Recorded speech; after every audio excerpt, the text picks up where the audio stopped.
warahmatullahi wabarakatuh. Waalaikumsalam warahmatullahi wabarakatuh. Selamat malam ibu bapak semuanya. Selamat malam. Sebelumnya perkenalkan, saya Fasya Haninur Hikmah, mahasiswi dari jurusan Bimbingan Konseling Islam Universitas Islam Negeri Sunan Gunung Jati Bandung.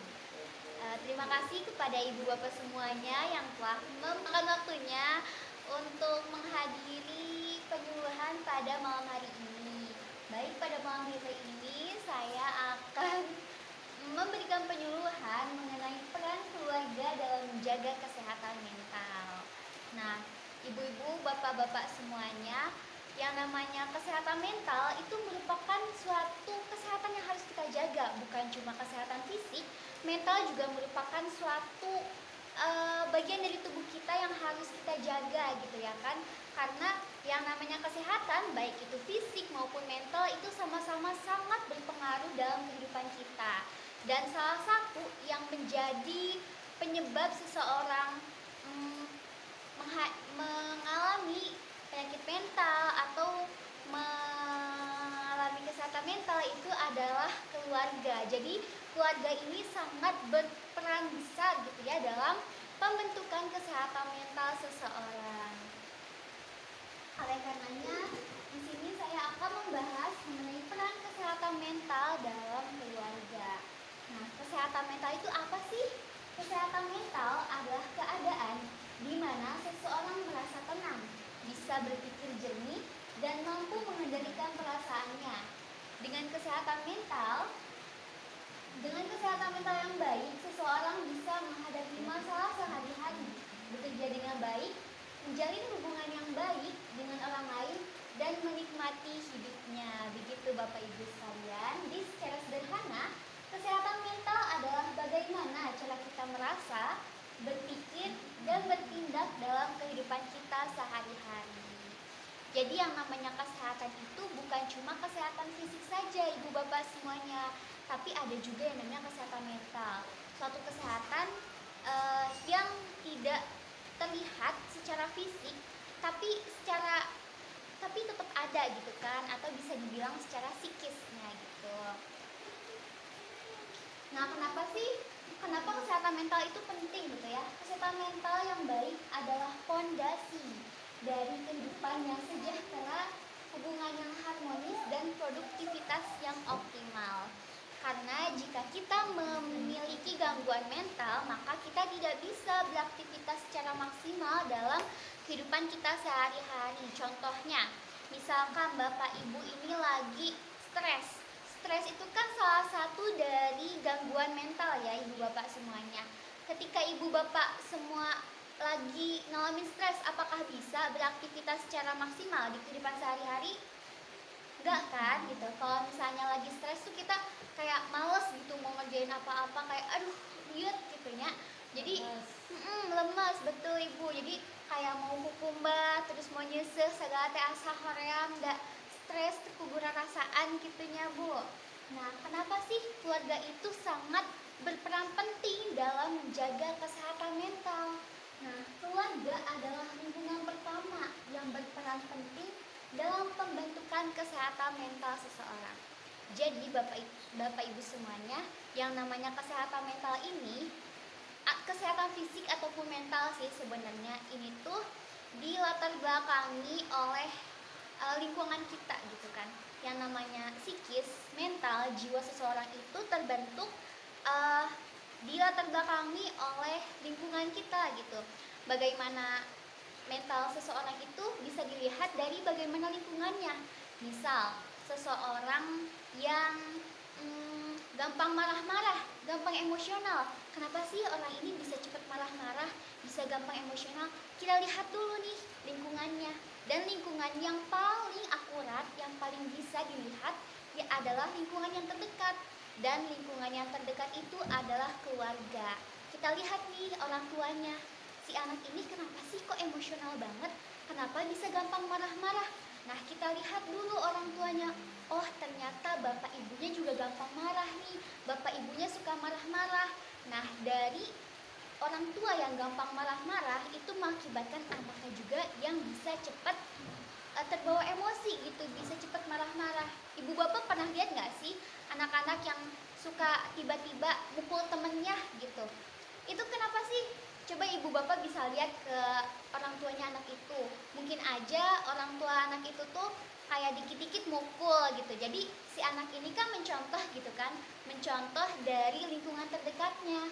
Dan lingkungan terdekatnya itu adalah keluarga. Jadi itulah mengapa ketika ada anak yang gampang marah-marah, anak yang gampang usil ke temennya, gampang mukul, ngejailin, itu bisa jadi karena orang tuanya juga berperilaku demikian kepada anaknya. Jadi si anak ini mencontoh, oh orang tua aku juga kayak gitu, aku juga mau kayak gitu deh, gitu. Karena secara tidak langsung tingkah laku orang tua itu direkam oleh anaknya, entah itu tingkah laku yang baik maupun tingkah laku yang tidak baik.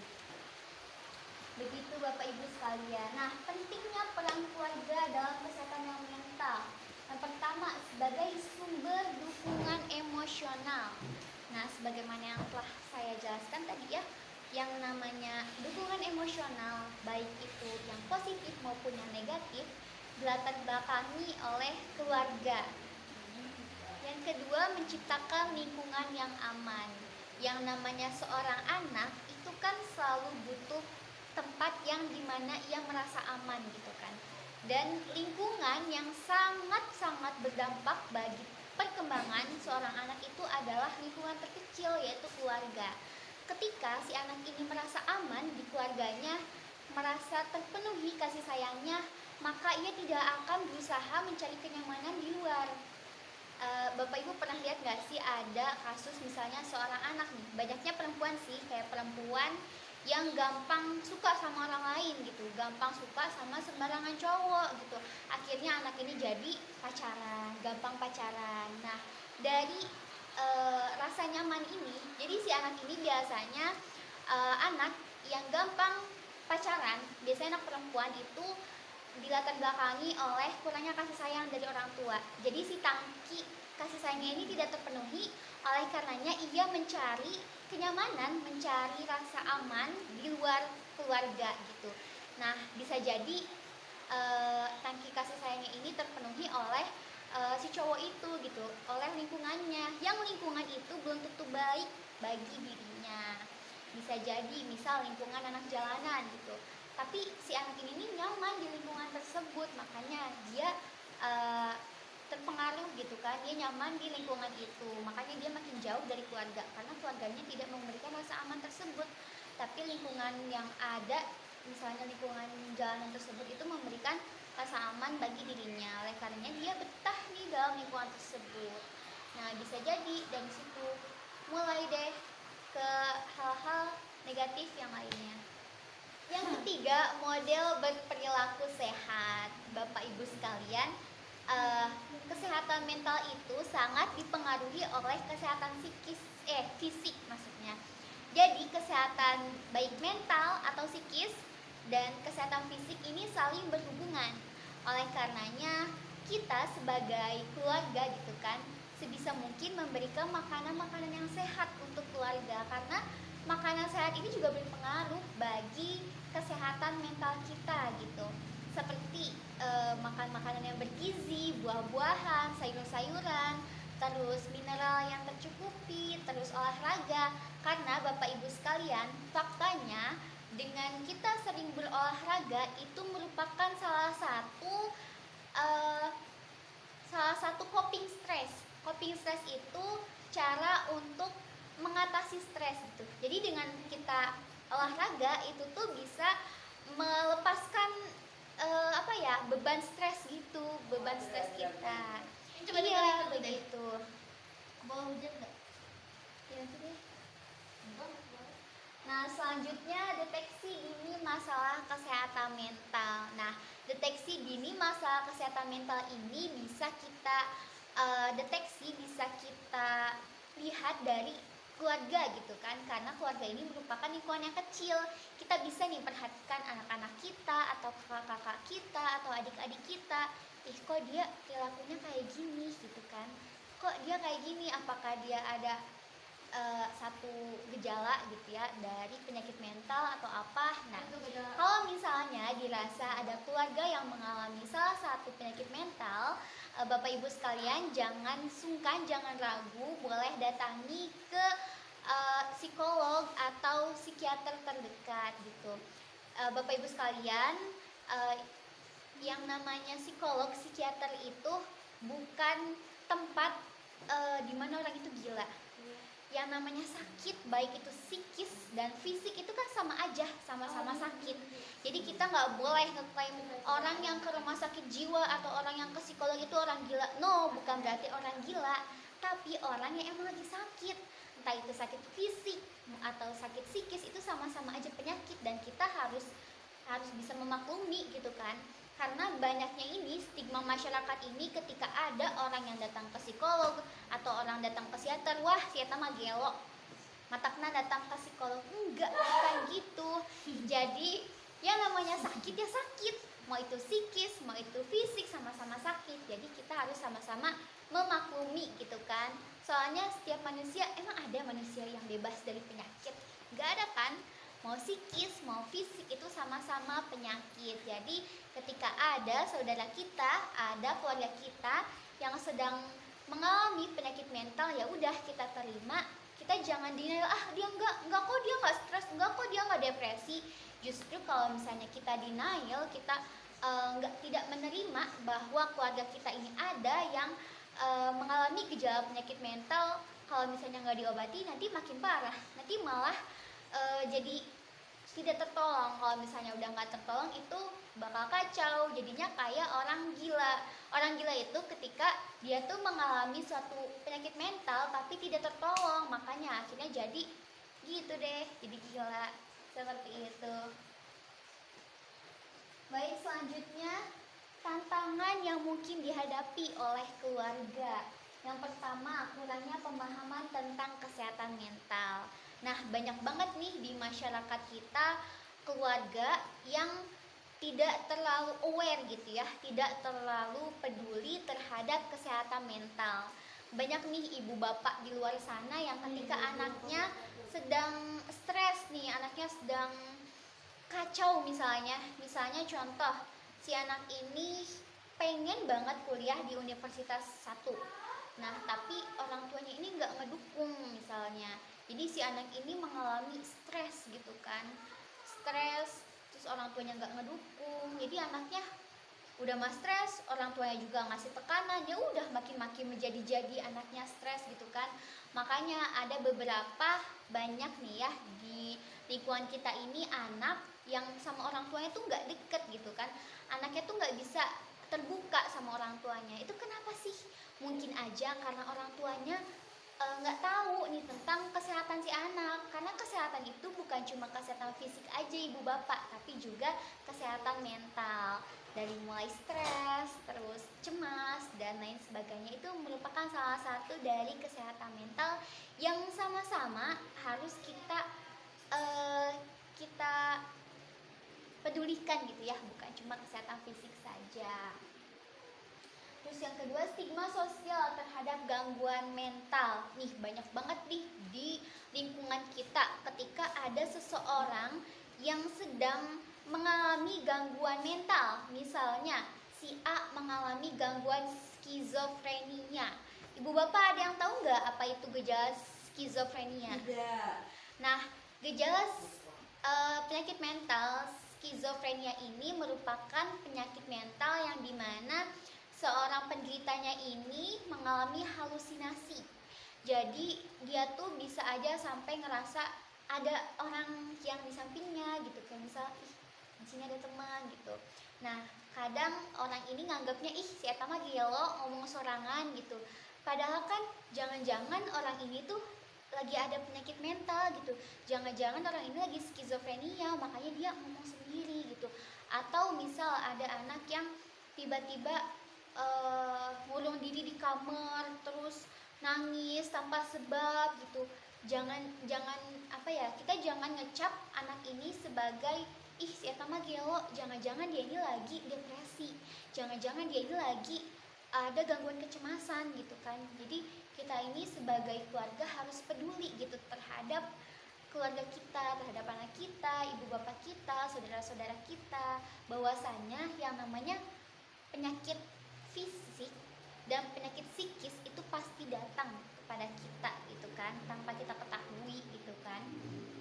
Jadi kita nggak boleh denial, kita harus menerima, oh iya gak apa-apa, yang namanya sakit mental juga merupakan penyakit gitu kan, yang harus sama-sama kita obati, bukan malah kita tentang, bukan malah kita denial dan tidak menerima, pokoknya anak saya nggak ada yang sakit mental. Nggak kayak gitu, yang namanya penyakit bisa datang pada siapa aja, dan kita ya mau nggak mau kita harus menerima hal tersebut. Selanjutnya, komunikasi yang tidak efektif dalam keluarga. Nah, banyak banget nih. Salah satu penyebab penyakit mental dalam keluarga adalah komunikasi yang tidak efektif dalam keluarga. Entah itu orang tuanya yang terlalu sibuk dalam pekerjaan, atau anaknya yang tidak mau berbagi eh, berbagi kisah hidupnya gitu kan, berbagi pengalamannya. Makanya komunikasi ini merupakan salah satu hal yang paling banyak jadi permasalahan gitu ya dalam keluarga. Banyak banget di Indonesia ini keluarga yang komunikasinya tuh kurang. Kayak anak ya sama anaknya aja, orang tua sama orang tuanya aja. Bahkan banyak orang tua sama anak ini jadi berantem karena mereka ini nggak satu pemahaman gitu. Mereka nggak saling mengerti satu sama lain. Si ibunya pengen dimengerti, anaknya juga pengen dimengerti, tapi mereka nggak tahu gimana caranya mengerti karena mereka nggak pernah diomongin baik-baik. Aku tuh maunya apa gitu. Makanya di Indonesia ini banyak banget pertentangan, apalagi ketika anak ini sedang beranjak masa remaja. Aduh, masa remaja itu kan masa-masa yang sedang bergejolak sekali gitu ya kan bagi anak-anak. Makanya banyak banget nih di Indonesia ketika anak sedang di fase remaja itu jauh gitu ya dari orang tua dan lebih banyak menghabiskan waktu bersama teman-teman. Kenapa sih bisa kayak gitu? Nah, itu tuh karena si anak ini biasanya lebih merasa nyaman ketika ia bersama teman-temannya. Oleh karenanya, ia menghabiskan banyak waktu bersama teman-teman daripada bersama keluarganya, begitu. Kalau ibu bapak semua pengen anak-anaknya itu ketika beranjak dewasa pengen tetap dekat sama ibu bapak semuanya, makanya ibu bapak semuanya harus bisa buat si anak ini nyaman gitu, nyaman ngobrol sama ibu bapak. Jangan sampai anak ini ngerasa kayak dihakimi, digurui. Kan si anak ini pengennya kayak ditemani gitu kan, pengen orang tua ini menjadi partner. Karena kalau misalnya si anak ini merasa orang tua menjadi teman, menjadi partner, maka anak ini bakal nyaman gitu sama orang tua dan bisa lebih terbuka kepada ibu bapak semuanya. Oke, baik, selanjutnya kita langsung aja ke kesimpulan. Jadi kesehatan mental adalah bagian penting dari kehidupan yang sejahtera dan keluarga yang memiliki peran besar dalam menjaganya. Dengan menciptakan lingkungan yang penuh dukungan, kasih sayang, dan empati, keluarga dapat menjadi benteng utama dalam mencegah dan mengatasi masalah kesehatan mental. Oleh karenanya, ibu bapak semuanya, mari kita mulai memperhatikan kesehatan mental dari keluarga kita. Kita harus mulai memperhatikan anak-anak kita gitu. Si anak ini kira-kira sehat nggak ya? Bukan cuma sehat fisiknya, tapi juga psikisnya gitu. Kita tanya kabarnya kayak gimana, kesehariannya kayak gimana. Karena obrolan-obrolan kecil yang sebenarnya nggak terlalu berisi gitu kan, itu tuh merupakan suatu obrolan yang bermakna gitu kan bagi anak. Siapa tahu hanya dengan perkataan gimana kabarnya, itu tuh perkataan yang menghibur anak saat itu. Begitu, sekian dari saya. Apakah ada yang ingin dipertanyakan? Ada.